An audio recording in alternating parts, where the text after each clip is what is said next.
What is backsplash and what are the benefits of tile backsplashes? Dear friends, a backsplash is, essentially, an extension of your countertop.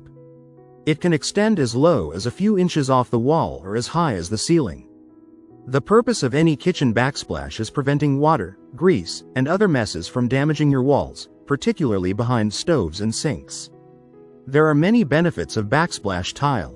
This helpful barrier shields your walls and is easy to clean, but the perks of backsplash tile go beyond just wall protection. Some other benefits include: easy to clean. Backsplash tiles are easy to wipe down and keep clean, making them a practical choice for high-traffic areas like the kitchen or bathroom. Durable. Tile is known for its durability and can withstand daily wear and tear, making it an excellent option for busy areas in the home. Adds visual interest.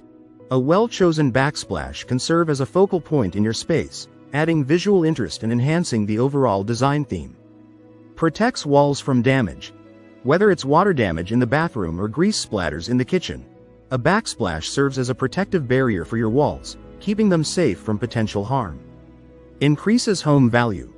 With their beauty and practicality, backsplash tiles may add value to your home by elevating its overall design and functionality.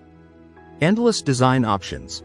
From classic subway tiles to intricate mosaics, backsplashes come in a variety of options to suit any style or preference. You can mix and match different colors, textures, and patterns to create a unique look that reflects your taste. If you like the video, give it a thumbs up and share it with your friends. For more useful and interesting information, subscribe to Engineer Ajay Lod's channel, How to Make My House.